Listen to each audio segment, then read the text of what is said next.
Hai teman-teman semuanya, kembali lagi di YouTube channel saya dan di video kali ini, di episode kali ini, kita akan menuju ke, setelah kemarin kita di East Coast, sekarang kita ke West Coast.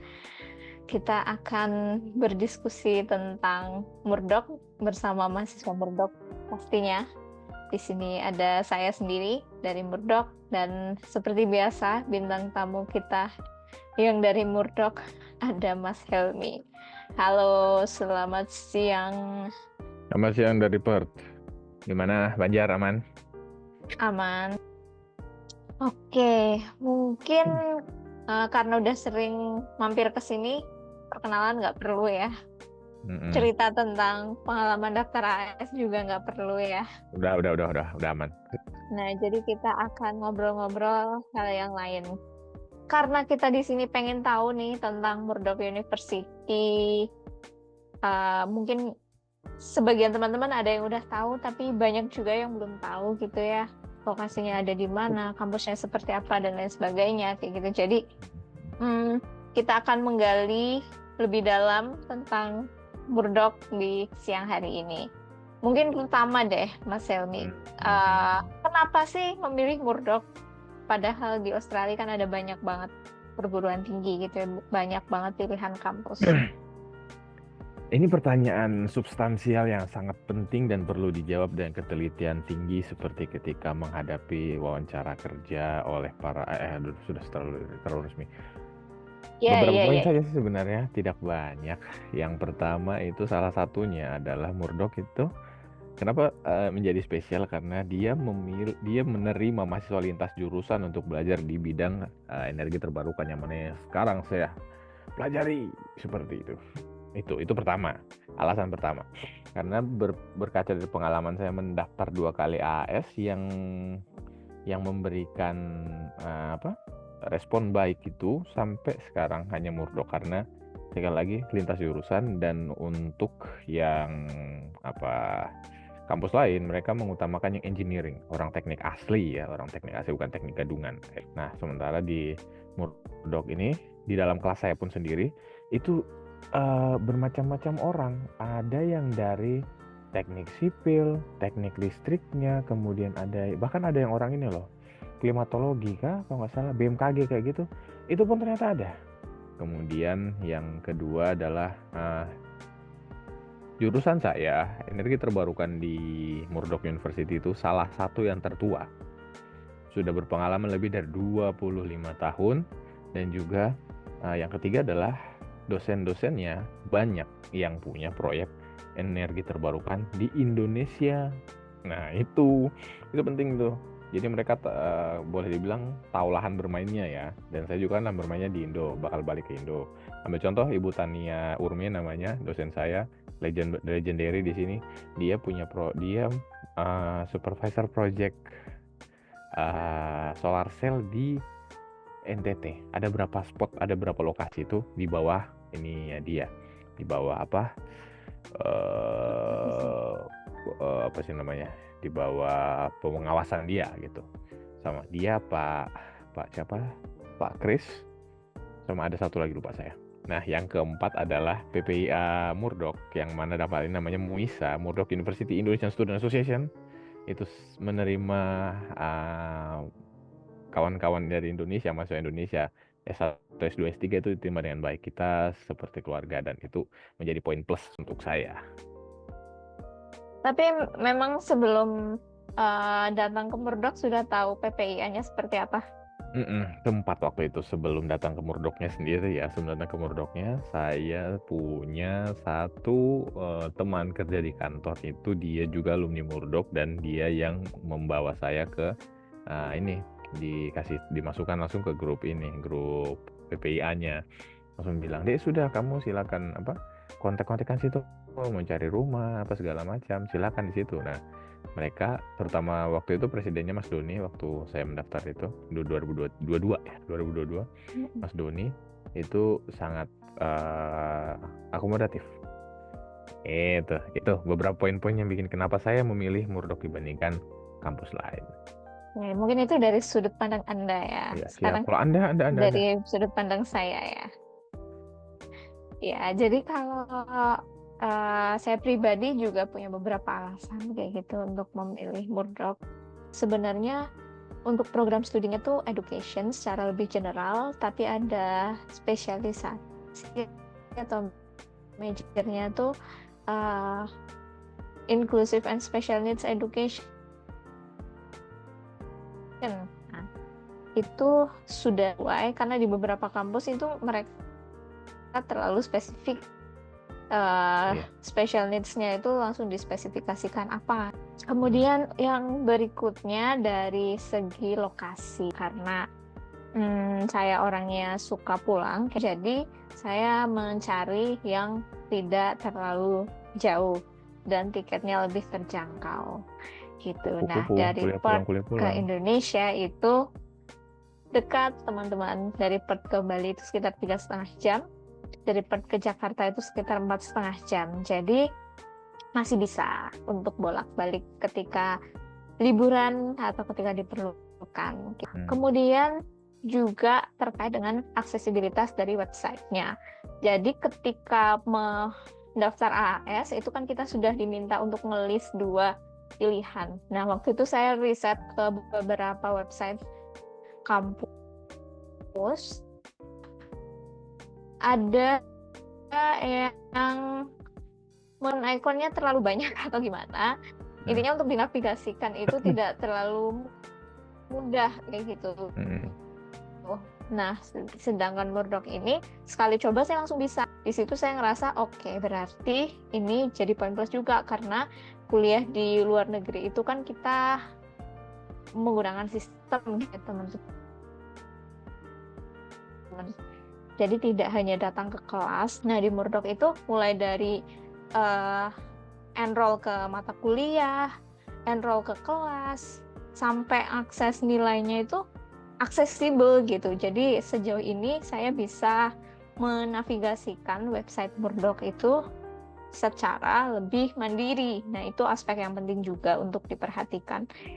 Karena ya tidak bisa lah kita, teman-teman, mungkin teman-teman yang pengguna screen reader juga berprinsip sama gitu ya. Jika kita bisa melakukan sendiri, itu akan jauh lebih baik daripada kita harus menunggu orang lain untuk membantu mengakseskan atau menguploadkan tugas atau mendownloadkan materi dan lain sebagainya kayak gitu. Tapi sejauh Mungkin ini itu memang sih ya. enak kan? Tapi sejauh ini memang untuk navigasinya memang tergolong lebih enak karena saya sendiri pengalaman mencari jurusan waktu itu ya, waktu mendaftar AS itu kalau mencari jurusan agak susah untuk mencari rincian, terutama rincian mata kuliah, kredit poin itu di beberapa website yang saya kunjungi, website kampus ya maksudnya, itu agak susah karena harus masuk dalam sekali, dalam. Sementara handbook yang dari Murdoch itu sendiri lebih sangat sederhana, simple ya. Itu salah satu poin yang betul buat saya, cepet nih diaturnya nih, cepet nih diaksesnya nih, tak, cepet, enak, nggak muter-muter. Dan kebetulan waktu sebelum berangkat untuk S2, saya juga kan ambil PPG, di mana kita menggunakan LMS juga, terus di Murdoch juga pakainya LMS, jadi kayak untuk navigasinya sudah lebih terbiasa gitu lah, karena menggunakan sistem yang sama gitu ya, walaupun secara strukturnya, layoutnya kan setiap dosen bisa mengatur sendiri-sendiri, tapi kurang lebihnya cara mengaksesnya, cara menavigasikannya tuh sudah lancar. Nah, kemudian untuk dari segi lokasi nih, Mas Helmi, Murdoch itu lokasinya di mana dan gampang diakses apa enggak sih? Oke, sekali lagi ini saya bakal ngomong agak rinci soal lokasi Murdoch University itu sendiri ada terletak di sebelah selatan dari kota Perth. Nah, jadi kota Perth itu kan anggaplah kota Perth gini nih. Terus di kota Perth itu dibelah menjadi 2, ada namanya Swan River. Jadi ada sungai besar Swan River itu membelah menjadi 2. Ada bagian utara, ada bagian selatan. Nah, Murdoch berada di bagian selatan. Jadi kita di sini bilangnya anak-anak south of the river gitu. SOR. Nah, itu dari situ kita ke bawah, patokannya dari CBD, dari Central Business District atau ibu kotanya Perth sendiri ya, itu menggunakan kendaraan umum, bus dan kereta dikombinasi kurang lebih perjalanannya makan waktu 40 menitan. Kalau lagi kalau busnya terkonek-konek itu 40 menit. Paling cepat 30 menit sampai 40 menit. Kalau busnya terkonek, kalau nunggu ya kurang lebih sejam. Biasanya yang lama nunggu busnya. Itu dari ada daerah kotanya sendiri. Seperti itu. Kalau secara geografis ya. Tapi tidak mungkin kita menggunakan astronomis kan yang sekian Tidak derajat usah, tidak usah, tidak usah. saya tidak ya. Terus sekali lagi karena dia sangat dekat dengan satu-satunya kota di Australia yang bukan satu-satunya ya. Salah satu dari 2 kota di Australia yang dekat sekali dengan Indonesia itu adalah Perth itu sudah. Nah, penerbangannya mudah, aksesnya mudah, jadi nggak repot sama sekali. Yang mau ke Bali silakan, yang mau ke Jakarta silakan. Aksesnya tuh cepat, nggak perlu transit. Itu satu keunggulan Perth. Dan dengan mudahnya akses berarti lebih murah kali tiketnya. Kalau dapat diskon bisa sampai 1, tahun lalu saya sempat dapat diskon 1,2 jutaan lah ya. 1.200.000 itu tiket dari Perth ke Bali. Oke. Terus untuk akses ke fasilitas publik ketika kita kuliah di luar negeri gitu kan, kita akan mikir misalkan dalam keadaan darurat kita perlu ke rumah sakit atau kita perlu belanja kebutuhan sembako, kemudian akses ke layanan mungkin tempat olahraga atau untuk playground untuk anak-anak, untuk yang bawa keluarga kayak gitu tuh gampang apa enggak sih Mas Helmi dari kalau kita kuliah di Murdoch? Tidak perlu bicara Jadi lagi Murdoch, karena manusia Murdoch. Jadi yang paling penting di sini ada, saya ini kan dulu yang paling penting 3 ya. Yang pertama ada akses fasilitas kesehatan, kemudian fasilitas untuk ekonomi seperti belanja dan lain-lain situ, dan yang ketiga itu ini akses transportasi publik ya lebih tepatnya. Jadi dari Murdoch itu sendiri pusat perbelanjaan paling dekat itu bisa pakai jalan kaki 2 kilo ya. 2 kilo tuh sudah ketemu, namanya Kardinia Shopping Center. Itu dekat banget. Hanya kayak 2 kilo, benar-benar 2 kilo, cuma jalan kaki pun sampai. Itu bisa pakai bus juga. 2 kilo kayaknya ya. 1,2 sekian. 1,2 itu jalan kaki pun sampai. Atau ada bus juga ke sana, busnya lancar itu. Terus ada satu lagi namanya Buragun, itu mall yang lebih besar dari Kardinia Shopping Center. Itu kurang lebih kalau jalan kaki itu taruhlah setengah sampai 1 jam. Tapi busnya juga ke situ ada, dan itu nggak akan sampai makan lebih dari 15 menit naik busnya. Terus kemudian kalau ini ya rumah sakit gitu, untuk sarana kesehatan di kampus kita punya medical center ada. Di luar dari kampus ada 2 rumah sakit besar, Fiona Stanley dan kemudian ada namanya St. John. Rumah sakit St. John itu sebelah-sebelahan. Fiona Stanley kalau kita naik bus, Fiona Stanley sebelah kanan, St. John sebelah kiri kayak gitu. Dia sebelah-sebelahan. Akses ke Fiona Stanley dan St. John dekat karena kita selalu ada bus yang lari ke sana, ke arah sana. Selalu ada trayeknya, selalu ada banyak nomor gitu loh. Ada banyak trayek bus ke sana. Terus kemudian untuk transportasi publik sendiri, kendaraan bus sama kereta ada Murdoch Station. Itu juga dekat banget. Ya tinggal naik bus aja sebenarnya, karena ada halte bus di sekeliling kampus. Itu ada halte bus di mana pokoknya kalau di sekeliling kampus ada ketemu jalan gede, pasti ada halte busnya di situ. Nah itu udah banyak sekali nomor, dan dari halte bus itu busnya bisa kemana-mana, bisa ke tempat belanjaan juga dan lain-lain. Untuk ke stasiunnya sendiri naik bus itu kurang lebih makan 5 sampai 10 menitan. Sebenarnya 5 menitan kalau dihitung, nggak dihitung pakai berhenti ya, 5 menitan. Nah, ada satu hal yang bikin kami senang, saya dan Mbak Novi senang, adalah dari dari kampus ada satu bus yang langsung ke tempat namanya Canning Vale. Ada pusat perbelanjaan di situ, ada yang ada toko Indonesia di situ, menjual barang-barang Indo di situ. Ya kalau teman-teman yang suka belanja barang-barang Indo ya lebih tepatnya, karena saya dan Mbak Novi mulut orang Indo, makan Indo, mohon maaf nih. Kami udah sekian tahun di Australia tetap aja gitu kan. Itu enak banget. Jadi cuma satu bus 206 itu ke sana terus balikan 206 lagi, udah itu udah aman. Enggak sampai setengah jam naik busnya. Terus kalau untuk sarana Tidak harus 206 rekreasi juga kan? Ada 204, bisa, 205. betul. Masih bisa ada beberapa nomor yang lain kalau nggak salah. Mm-mm. Terus untuk sarana rekreasi kita di sekeliling ini ya, sarana rekreasi dulu ya, dalam hal ini kayak lapangan, terus kayak taman untuk berolahraga seperti itu. Ada dua yang cukup besar. Yang pertama Piney Lakes, itu taman rekreasi, dan yang kedua itu adalah lapangan namanya Muris Busakot. Itu dekat banget kayak seberang jalan. Murdoch Oval juga ada, itu untuk ini kampus punya sendiri. Lapangan bola, lapangan apa sih yang di sini bilangnya rugby ya. Rugby sama Australian football itu ada juga, kampus juga punya. Terus ada sekeliling lagi yang paling dekat itu kayak semacam apa ya, daerah konservasi ya namanya. Itu Bibralek, itu dekat banget kayak hanya di belakang kampus gitu aja, jalan kaki pun sampai. Apalagi ya yang paling ini ya. Apalagi Mbak Nov ini? Bioskop ya. Kalau yang suka nonton di Buragun ada satu. Itu bisa langsung ke sana. Yang penting ingat busnya aja, nomor 511 Kebun binatang. 511 dan 510 ya. Kebun binatang di kota ada satu dekat.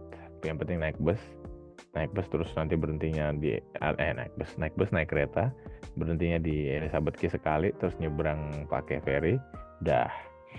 Tuh, kalau sekitar Murdoch Kemana tuh? nggak ada. Itu yang kebun binatang kota Perth Zoo namanya. Oh iya. Kayaknya Mbak Novi belum ke sana. Tapi dia sudah ke Caversham, dia sudah ke kebun binatang yang agak di utara, dia udah pergi itu. Udah foto-foto koala dia tuh. Iya. Kalau untuk jalan-jalan santuy di sekeliling kampus ada jogging track, terus kemudian pedestrian walk seperti itu, bike lane, itu sekeliling kampus enak, dan kampusnya karena banyak pohon jadi dingin, enak banget tuh diajak pakai untuk keliling-keliling. Saya suka sepedaan soalnya di sini, sering banget sepedaan. Dan kalau udah ketemu jogging track atau ini yang masuk agak ke hutan dikit, wah udah brutal tuh masuk hutan, enak. Ada banyak ini tempat-tempat yang berikutnya yang nih bisa dieksplor. Ini agak sensitif nih Mas Helmi, tentang living cost ya, tentang keuangan nih. Kalau menurut Mas Helmi, dengan allowance yang disediakan oleh AAS yang tentu saja terbatas ya, nggak yang unlimited gitu, apakah living cost di Perth itu masih reasonable, masih masuk akal, mungkin masih bisa nyimpen sedikit atau gimana, atau sama sekali tidak? Sebenarnya Mbak Novi dan saya kita bisa menjawab hal yang sama. Sebenarnya saya mewakilkan dia saja ya, kawan-kawannya. Saya mewakilkan Mbak Novi. Jawabannya adalah tinggal di Perth itu jauh lebih hemat dan lebih murah dibandingkan beberapa states lain di Australia, seperti itu. Jadi beberapa tempat yang murah, Darwin, Perth, kemudian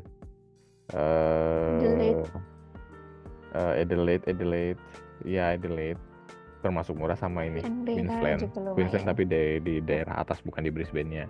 Itu tempat-tempat yang boleh dibilang masih terjangkau. Nah, sekali lagi untuk living cost itu kan kita biaya hidup ya, itu terbagi di sini nih, terutama terbagi menjadi akomodasi, uang makan, uang transport, dan juga kebutuhan yang lain-lain untuk kuliah. Dan empat ini dulu yang utama kan, karena kita ininya kuliah, bukan yang lain-lain ya, itu masih di luar. Jadi untuk uang tempat tinggal, kos-kosan, kasarnya kos-kosan bervariasi. Range-nya berapa nih? Range-nya bisa dimulai dari, saya nemu itu masih 180 per week masih dapat, 180 per minggu masih dapat ada. Cuman ya jaraknya ya, jaraknya agak jauh. Tapi kalau yang dekat-dekat kampus 200-an, dimulai dari 200-an, itu dekat kampus, itu malah dekat banget, tinggal nyebrang jalan 200-an ada. 200 malah ada yang 160 kok, 180 nyebrang jalan depan kampus langsung ketemu kosannya, ada 180 per minggu. Sampai maksimum yang paling tinggi itu 500 per minggu, tapi itu emang modelnya Fasilitasnya apartemen, beda gitu ya. fasilitasnya udah lain, dia udah kayak kontrakan yang full kalau kayak di Indo tuh kontrakan gitu loh, tapi satu kamar mandi dalam, terus semuanya udah lengkap sampai kulkas TV pun ada kayak gitu. Di sini ada, itu 500 per minggu kalau ini ya. Nah, jadi rentangnya segitu. Punya siapa itu ya? Nggak tahu ya, nggak tahu siapa tuh ya. Saya nggak pernah tinggal tempat seperti itu ya, terlalu bagus untuk saya. Iya. Dompet saya kering. Iya. Ya jadi seperti itu kurang lebih. Dan yang tadi saya bilang akomodasi 500 itu akomodasi kampus yang tingkat yang sudah yang paling mahal gitu. Itu.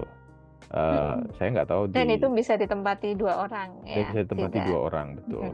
Kemudian untuk biaya makan, saya seboros-borosnya, kayak saya suka jajan, jarang masak. Seboros-borosnya saya per 2 minggu ya, per 2 minggu belanja masak saya itu mainnya rentangnya tuh 200-an, nggak pernah lebih. Saya suka jajan dan juga ya itu, pokoknya saya suka jajan, jarang masak. Jadi main di 200-an. Itu untuk per 2 minggu. Jadi anggapnya seminggu 100. Kemudian tapi nggak yang ini ya, mungkin ya catatan sedikit ya, nggak yang 3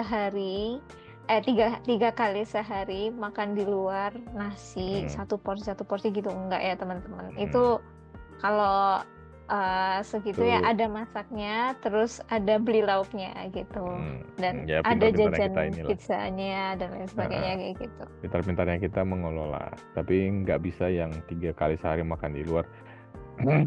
Kita menggelandang di jalan ya, maaf ya. Satu kali makan itu sekitar ya paling murah $11 ya, $11-12. Dimulai dari 10 sampai 25 tuh. Iya, sekitar segitu. Kalau misal pas sore di kampus ada nasi $6 juga.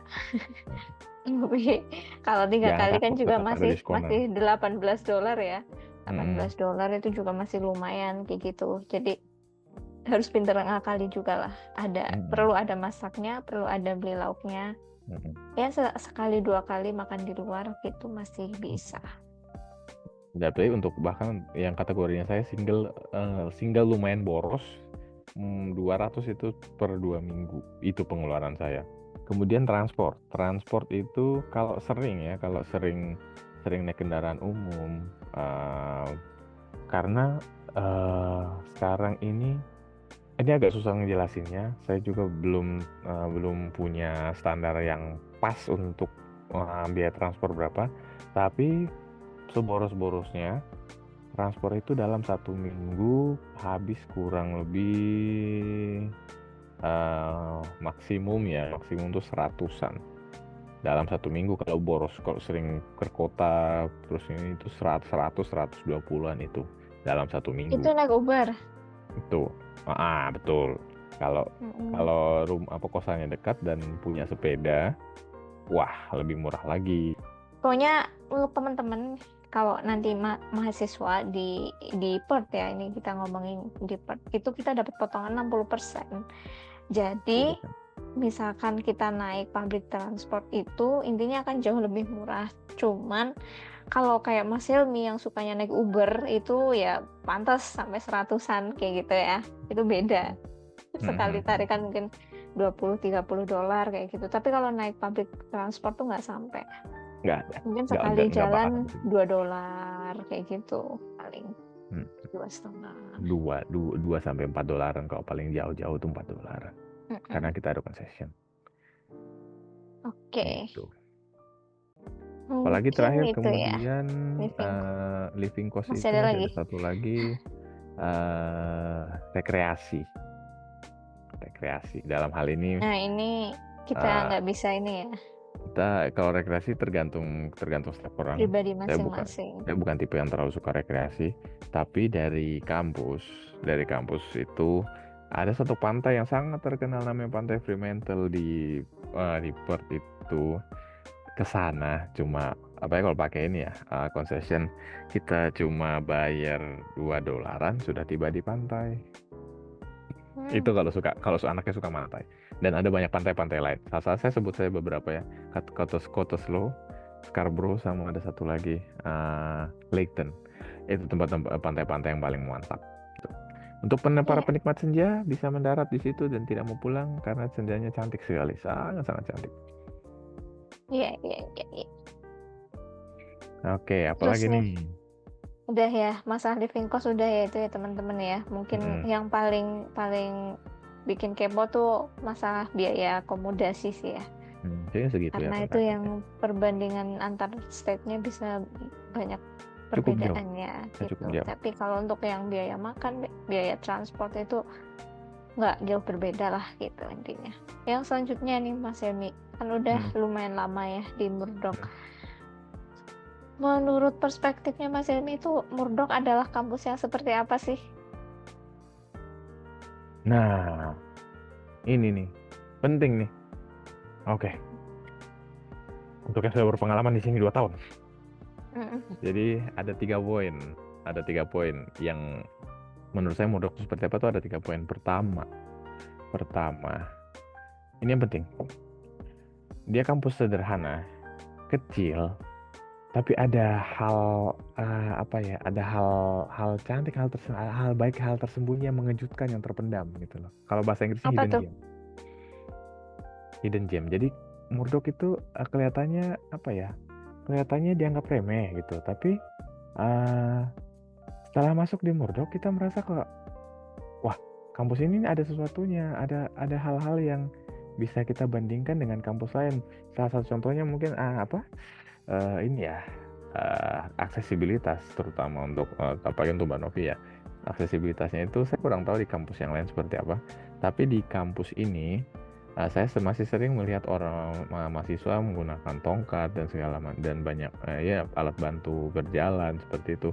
Dan jangan lupa ada juga mahasiswa yang disabilitas, dalam hal ini netra juga. Itu temannya Mbak Novi ada satu, dan mereka itu sangat ini ya apa dipedulikan gitu loh, lebih diprioritaskan, lebih diurus. Nah, kata kasarnya lebih diurus nih, lebih sayang dibanding yang biasa, yang normal seperti itu. Untuk dalam artian ini untuk membantu mereka supaya bisa lebih betah dan bisa ini belajar lebih baik seperti itu. Nah, dan ketika ada kumpul-kumpul mahasiswa Indonesia yang biasa diselenggarakan sama KJRI di sini, yang biasanya membawa mahasiswa disabilitas itu pasti dari Murdoch. Kampus lain nggak? Itu ini salah satunya. Itu jadi Murdoch itu punya satu nilai terpendam yang tidak dimiliki oleh kampus lain.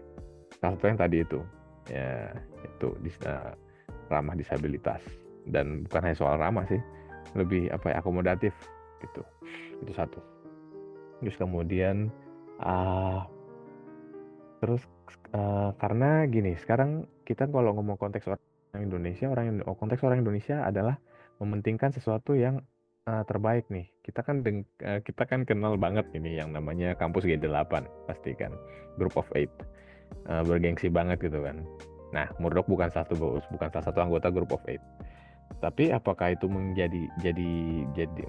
menyimbolkan bahwa Murdoch kurang baik? Nggak juga. Standarnya ketat juga gitu loh. Belajar mengajarnya juga ketat juga, dan tetap bisa disandingkan sama kampus-kampus lain seperti itu. Nah, lulusannya pun juga Murdoch nggak kaleng-kaleng gitu. Saya banyak ketemu lulusan Murdoch yang di Western Australia sendiri ya, itu jadi boleh dibilang orang yang berpengaruh, entah di bagian pemerintahan atau di beberapa tempat yang lain, itu berpengaruh gitu loh. Dan yang terakhir adalah Murdoch itu juga kampus yang sudah lama fokus kepada kelestarian lingkungan. Nah, saya sebagai orang kehutanan ini bangga sekali di sini, karena Murdoch ini salah satu kampus yang sangat menjunjung tinggi sustainabilitas, terutama makanya bisa ada jurusan renewable energy itu sudah 25 tahun. Dan gedung terbaru apa namanya Mbak itu, yang dari kayu Bula semua, Bula Katijin. Katijin, itu salah satu gedung paling inovatif dan salah satu yang paling ramah lingkungan di Western Australia ya. dengan segala macam technical things yang terjadi di sana itu salah satu gedung paling keren itu.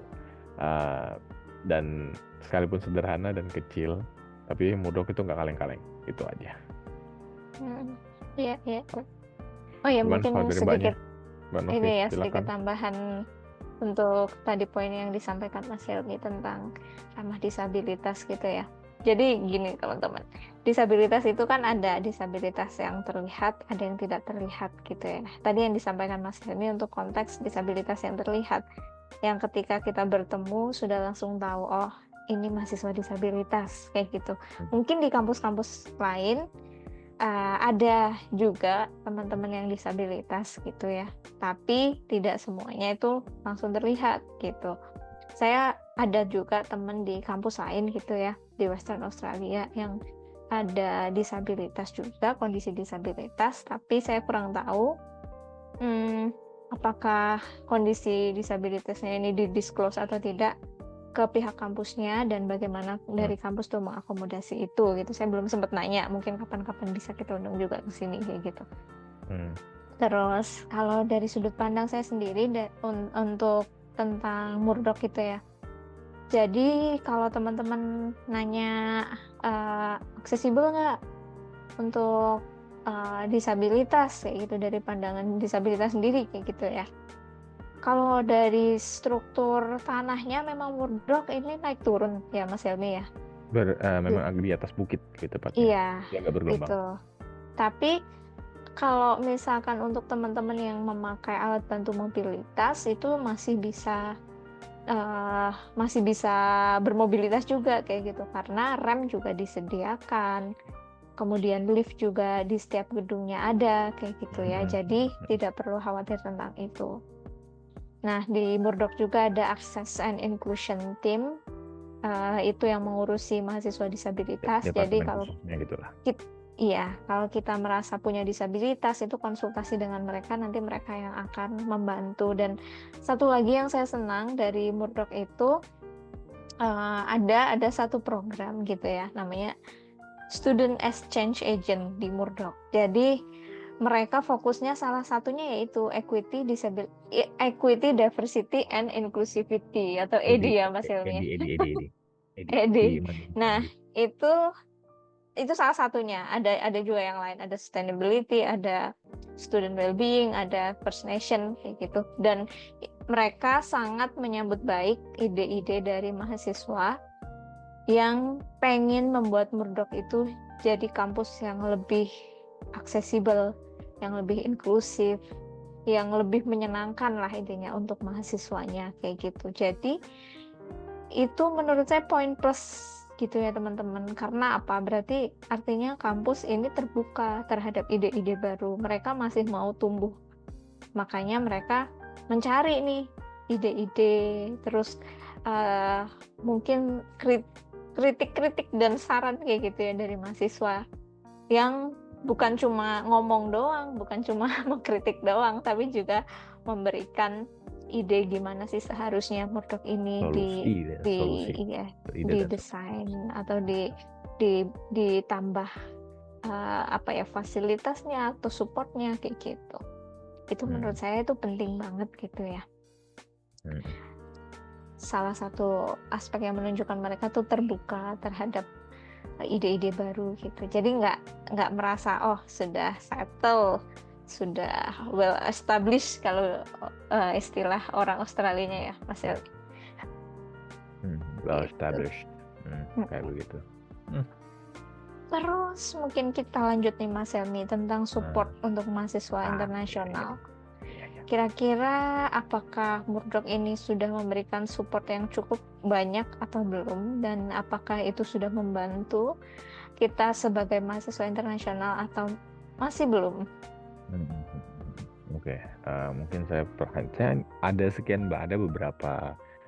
banyak sih sebenarnya, ada banyak dukungan-dukungan untuk bukan hanya mahasiswa domestik tapi internasional juga yang diberikan sama Murdok sebagai paket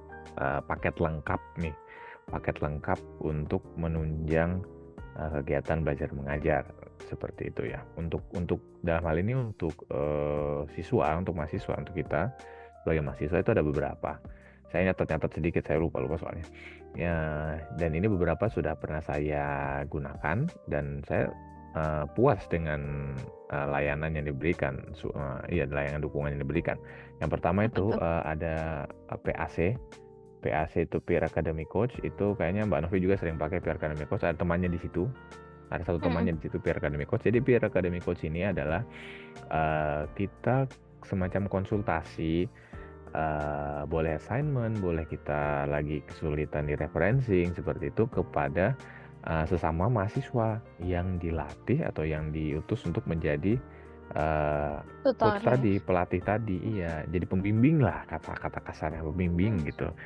Jadi dia akan membantu melihat boleh salah satu kayak tugas kita atau nanti referensi yang sudah benar atau belum, itu bisa di situ. Dan itu gratis ya, per 20 menit kalau nggak salah. Per 20 menit itu waktu konsultasinya kalau nggak salah per 20 menit sampai 1 jam kah? Tergantung Iya, kayaknya. tapi pelaksanaannya sih fleksibel gitu ya, Sangat tergantung fleksibel, kebutuhan. tergantung, ya, betul.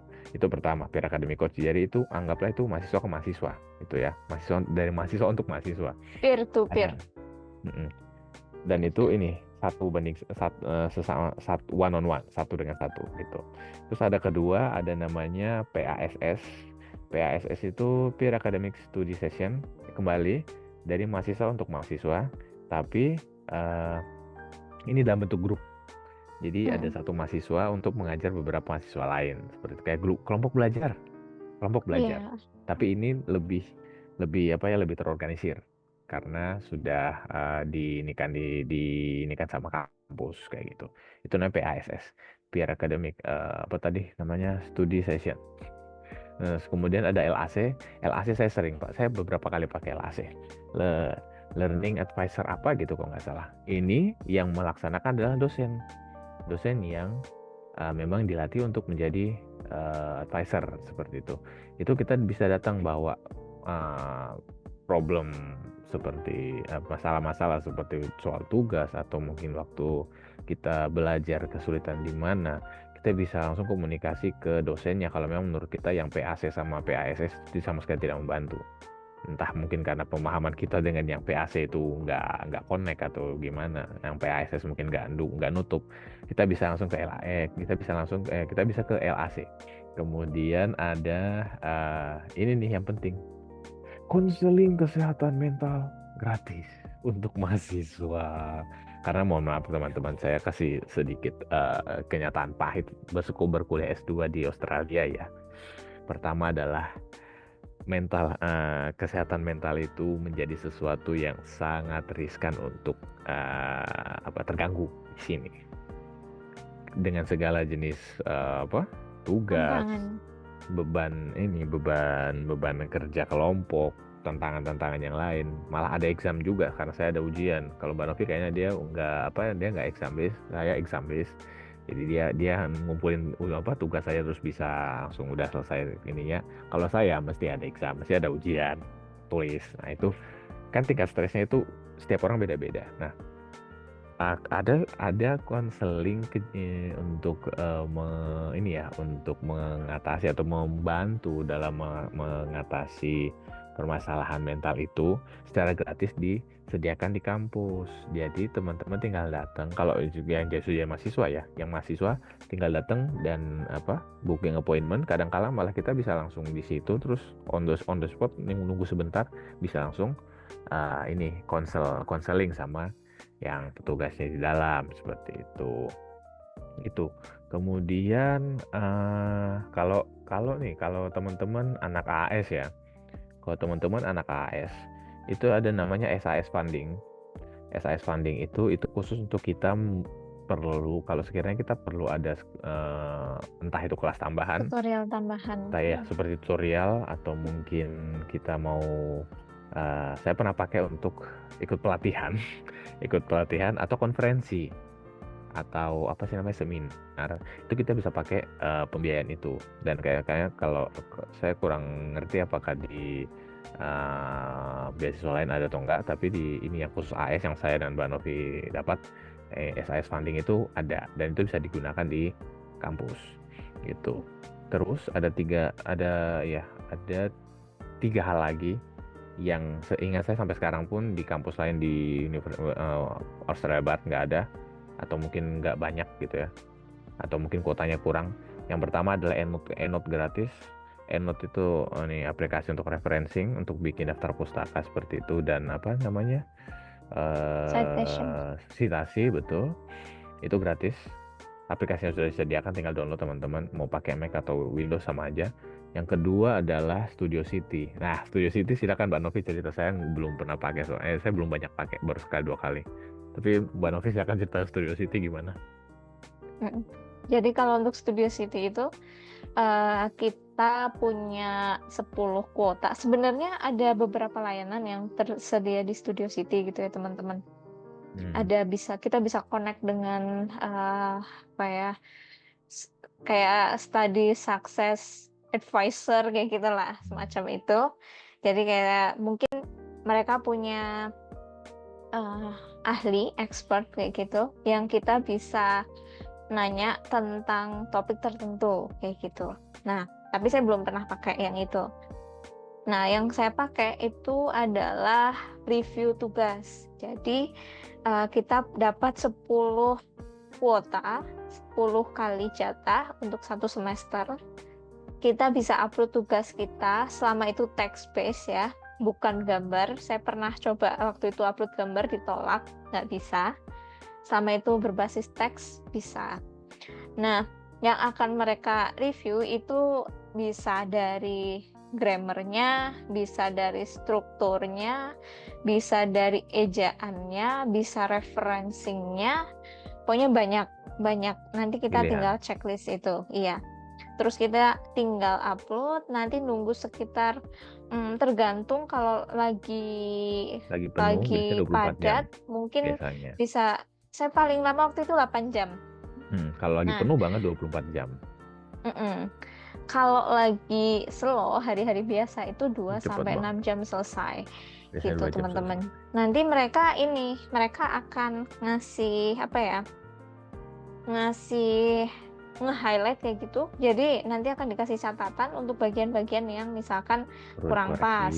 Kadang kita kan kurang plural, terus kadang-kadang kalau di essay gitu ya, tesis statementnya sudah pas atau belum, terus conclusionnya itu apakah sudah nyambung dengan openingnya atau belum, introductionnya atau belum, terus banyak banget teman-teman. Dan kadang-kadang kita kan bisa bisa menambahkan deskripsi di dalam itu submissionnya. Itu biasanya saya sekalian nanya untuk bagian ini kira-kira bagaimana kayak gitu. Tapi mereka tidak mengoreksi konten ya teman-teman. Kita tetap yang bertanggung jawab untuk kontennya. Tapi untuk strukturnya, untuk grammarnya dan lain-lain, referencing dan lain-lain, itu mereka bisa ngecek, termasuk apakah ada sumber-sumber yang belum kita cantumkan atau enggak kayak gitu. Nah, biasanya saya menggunakan fasilitas ini ketika sudah selesai. Jadi tugas sudah selesai, sebelum disubmit ke dosen, submit dulu ke Studio City. Nanti mereka akan ngecek sehingga pas diupload ke dosen itu, diupload ke LMS itu jangan sampai ada kesalahan-kesalahan minor lah kayak gitu. Kalau kesalahan-kesalahan yang besar kayak gitu itu mungkin memang kesalahan pemahaman kita ya. Tapi kalau kesalahan dari segi struktur, grammar, kemudian spelling, referencing itu kan bisa dimitigasi, bisa dicegah lah, bisa segera ditangani kayak gitu kan. Dan itu menurut saya juga membantu banget, terutama karena saya mungkin social science ya, saya dari pendidikan kayak gitu. Jadi apa ya, bahasa, kemudian bukan bagus-bagusan kata, bukan ya teman-teman ya, apakah sudah logik atau belum, kemudian mudah dipahami atau enggak, itu kan satu hal yang penting juga, masuk dalam penilaian juga gitu. Karena ketika kita mempelajari sesuatu yang teknis, sesuatu yang istilahnya susah, kadang-kadang kita untuk menuliskan juga mengkomunikasikan ke orang juga susah kayak gitu. Nah, dengan adanya Studio City ini kita ada orang yang membantu untuk nge-review, jadinya sebelum disubmit itu kita sudah lebih yakin lah. Itu biasanya saya kayak gitu. Terus kemudian menyambung tadi ya, menyambung tadi Mbak Novi poinnya bilang untuk soal penulisan yang baik atau gimana, Mm-mm. terutama grammar. Kita orang Indo bukan bukan bahasa Pengguna ibu bahasa kita Inggris bukan bahasa ya. Inggris Native gitu. sih ya, native speaker. Itu kita pasti banyak berantakan di mana-mana. Ada Mm-mm. satu aplikasi, Grammarly. yes, itu sangat terkenal, pasti semua teman-teman kalau nonton YouTube, apalagi kalau sekarang ini nanti tiba-tiba ada iklannya pasti habis ini. Mm-mm. Itu Grammarly, Betul. Grammarly bayar biasanya, tapi kami sepaket itu gratis. Jadi Studio City, Grammarly, Endnote itu semua gratis di sini. Mm-mm. Di kampus lain Grammarly bayar tuh. Mm-mm. Jadi yang Iya. teman-teman yang suka suka bikin suka memvariasikan tulisan di dalam ininya Grammarly, dia yang biasanya temenan sama Grammarly, itu gratis Grammarly-nya. Jadi teman-teman nggak usah khawatir lah kalau masuk Murdoch nggak bakal nyari lagi atau bakal langganan Grammarly lagi, karena teman saya yang di ANU sama di QT langganan lagi karena mereka nggak dapat Grammarly gratis. Yang di UWA pun nggak dapat. Tapi itu fakta-fakta yang mungkin bisa jadi sedikit teman-teman berpikir, oh iya ini jadi nilai tambah nih, seperti itu gitu. Grammarly gratis. Satu hal terakhir yang penting, tapi ini saya nggak punya pengalaman di sini karena saya nggak pernah punya, itu ICAL Plan. Oke Mbak Novi, boleh, monggo ICAL Plan. Ini mungkin di beberapa kampus, saya nggak tahu apakah semua atau enggak ya gitu, karena saya tidak punya teman disabilitas di setiap kampus ya gitu. Tapi di beberapa kampus yang lain yang saya tahu ada teman disabilitasnya juga mereka punya gitu. ICAL Plan atau yang mau diganti namanya menjadi My Access Plan gitu di tahun 2025. Jadi itu adalah sebuah dokumen yang berisi kebutuhan akomodasi khusus kita untuk bisa mengikuti perkuliahan di kampus. Misalkan teman-teman butuh perpanjangan waktu untuk mengumpulkan tugas karena mungkin untuk satu dan lain alasan kayak gitu ya. Teman-teman yang menggunakan screen reader atau teman-teman yang punya hearing impairment itu untuk mencari sumber informasi, membaca materi itu butuh waktu lebih daripada teman-teman yang lain. Nah, sehingga di sini kita mau minta extension atau perpanjangan waktu untuk mengumpulkan tugas, itu bisa. Selain itu, kita juga bisa request support yang lain. Misalkan saya minta note taker, itu mereka juga ngasih. Jadi setiap mata kuliah ada staff dari kampus yang ditugaskan untuk bantu mencatat. Walaupun saya tetap nyatet sendiri gitu ya, tapi kadang-kadang ada hal-hal tertentu yang saya membutuhkan support melalui catatan orang. Misalkan ketika di kelas dosennya menjelaskan sesuatu yang bersifat visual. Nah, ini nanti di catatannya si note takernya itu bisa dijelaskan dengan lebih rinci kayak gitu. Kemudian misalkan dosennya ngasih contoh yang agak visual, soalnya saya juga merasakan itu ya teman-teman. Waktu itu saya ada tugas infografik, storyboard, kemudian apalagi waktu itu video. Nah, saya minta keterangan juga ke si note taker saya ini. Kemarin secara visualnya kayak apa sih, boleh diceritain nggak kayak gitu. Walaupun dosennya juga tetap menjelaskan gitu ya, tapi saya pengen punya akses lebih melalui catatan yang bisa saya akses kapanpun gitu. Nah, itu bisa. Terus mungkin waktu itu saya juga ditawarin recorder untuk merekam. Tapi saya nggak mau karena saya tidak terbiasa untuk menyimak lagi apa yang sudah saya simak, mendengarkan ulang gitu. Saya bukan tipe orang yang belajarnya gayanya seperti itu. Gitu. Malah nanti ngantuk ya kalau misalkan harus dengerin full lagi, kecuali kalau memang saya mencari info-info tertentu yang pas di kelas saya nggak denger, itu baru.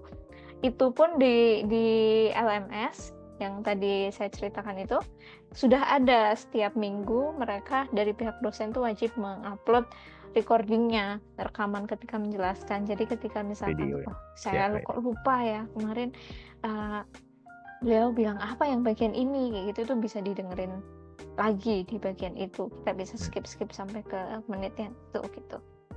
Terus misalkan ada support lain yang dibutuhkan kayak dokumen materi disampaikan lebih awal file, kemudian materi dikirimkan dalam format tertentu, itu juga bisa diminta. Jadi nanti sebelum mulai kuliah kita kirimkan Equal Plan atau My Access Plan ini ke dosen melalui email gitu ya kalau kemarin.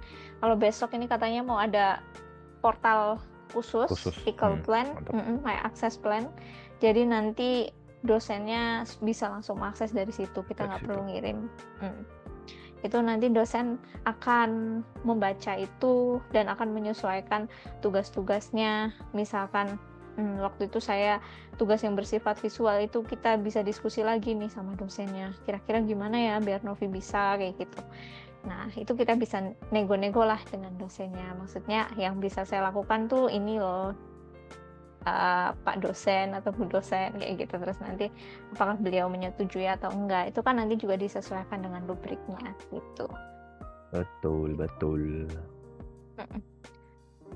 Mungkin oh ya, mau nambahin sedikit yang tadi pack ya, karena saya pengguna tetap pack. Ya, jadi kalau yang pas tadi Mas Helmi cerita itu berkelompok ya, jadi ya teman-teman itu biasanya untuk S1, karena kebetulan saya punya temen yang waktu itu menjelasin tentang ini ya, tentang pack terus pas kayak gitu. Dianya juga pack peer academic coach kayak gitu. Pas itu biasanya untuk kebanyakan ya untuk anak-anak S1 mempelajari topik-topik tertentu, kayak misalkan teman-teman yang belajar mungkin keperawatan kayak gitu. Nah, nanti ada sesi khusus untuk membahas topik apa, dan si pack ini biasanya itu sudah ada syaratnya ya Mas Helmi. Jadi mereka ketat gitu. Ada syarat nilai minimalnya. Minimal distinction kalau nggak salah.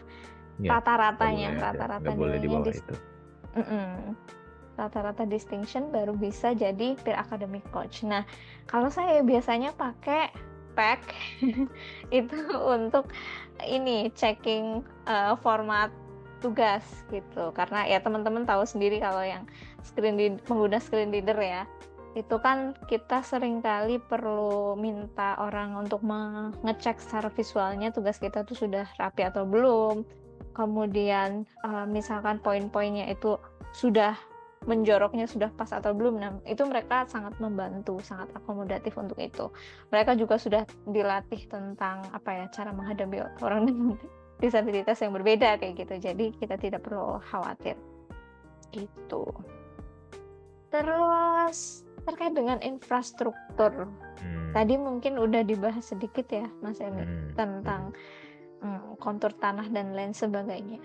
Tapi secara keseluruhan sarana prasarana di Murdoch itu menurut Mas Helmi gimana sih? Untuk kalau saya sendiri karena nggak begitu banyak requestan ini itu, dalam artian saya apa yang ada saya bisa adaptasi lebih.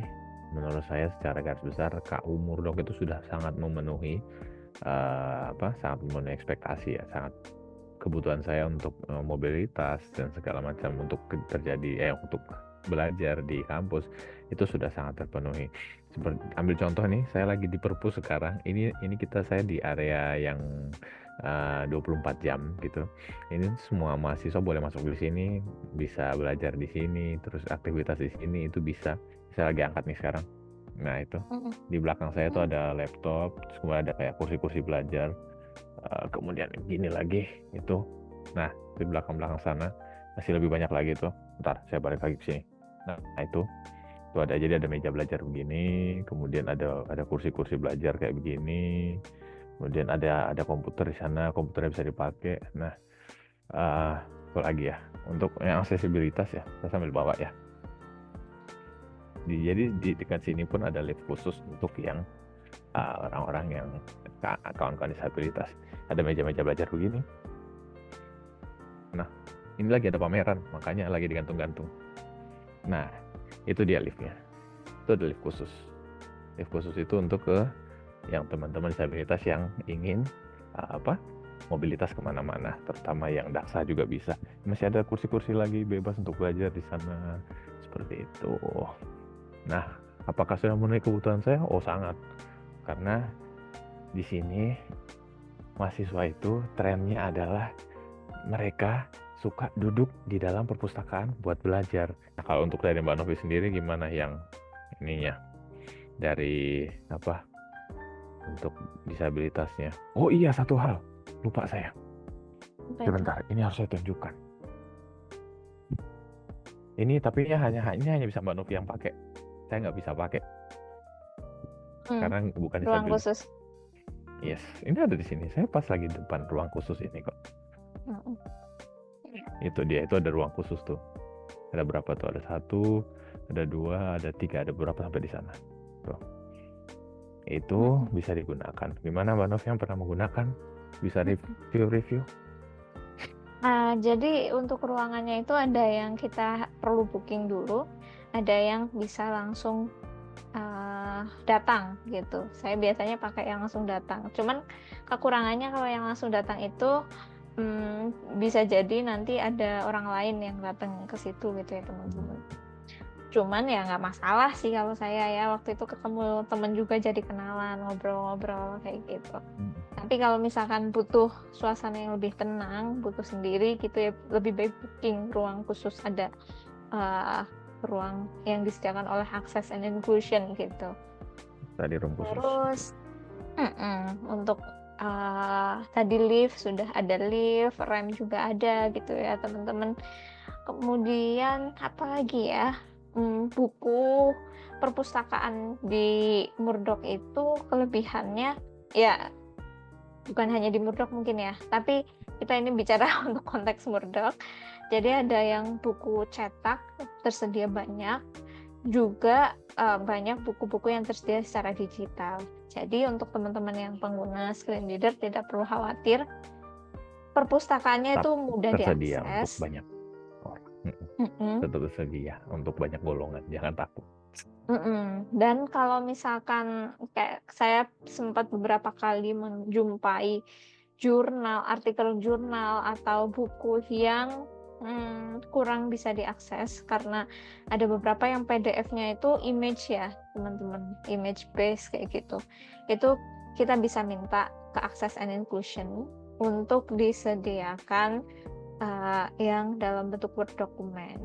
Itu biasanya saya minta ke mereka, nanti mereka yang akan mencarikan kayak gitu untuk format yang lebih sesuai dengan kita. Itu untuk dari segi bukunya. Terus juga di kampus kan ada food court ya Mas Helmi ya. Jadi mudah juga untuk mendapatkan, untuk mencari makanan kayak gitu. Saya nggak jalan ke sana ya, jauh soalnya dari sini. Dan C-Time tutup. Oh gitu. Oh ya, sorry, ada C-Time. Biasanya teman-teman, terutama ciwi-ciwi ya, yang cewek-cewek tuh ya, yang suka C-Time itu ada di sini. Mungkin itu aja ya pembahasan tentang Murdoch-nya, tapi mungkin dari Mas Helmi sebelum kita tutup videonya ada closing statement dulu untuk teman-teman yang entah itu yang ingin daftar ke Murdoch atau yang masih ragu-ragu, Murdoch nggak ya, Murdoch atau yang lain ya kayak gitu. Ini saya akan bicara akan cukup kontroversial. Closing statement, tapi ini berdasarkan pengalaman saya dan berdasarkan apa yang menjadi nilai yang saya pegang ya. Jadi Murdoch University itu bukan untuk para pencari gengsi yang ngejar G8, mohon maaf. Kalau kalian mau nyari yang G8 silakan cari G8. Tapi Murdoch University itu untuk teman-teman, untuk kawan-kawan di luar sana yang sudah mengerti dan sudah paham kalau mencari pendidikan bermutu, berdampak, dan inklusif, dan nanti akan dibawa untuk semua orang bisa jadi lebih baik. Karena Murdoch punya satu semboyan sekarang yang dipegang dan sekarang dipraktekkan adalah ngalak wopidi. Arti itu bahasa Nungar. Nungar itu orang aborigin yang punya lokasi yang Murdoch University dibangun di sini. Itu artinya dalam bahasa Inggris building a brighter future together. Artinya apa? Sama-sama untuk membangun masa depan yang lebih baik. Oke, terima kasih Mas Helmi. Jadi gitu ya teman-teman. Intinya teman-teman misal pun ini baru pertama kali dengar tentang Murdoch, Tapi satu hal sih, kampus-kampus di Australia itu sudah punya standar khusus kayak gitu ya teman-teman. Jadi tidak perlu khawatir misalkan, ini kampusnya aku belum pernah denger nih, kira-kira mereka ngasih layanan yang sama nggak ya, yang bagus juga nggak ya, kayak gitu. Kalau untuk dari segi layanan, dari segi kelengkapan akses itu setiap kampus sudah memberikan menyesuaikan dengan standar yang diberikan kayak gitu. Jadi teman-teman tidak perlu khawatir. Mungkin itu saja. Terima kasih Mas Helmi atas sharingnya. Sama-sama. Sampai ketemu lagi di Ketemu lagi tahun depan. video-video berikutnya. Tahun Terima kasih depan. juga untuk teman-teman yang sudah menonton sampai akhir. Dadah semuanya. Dadah.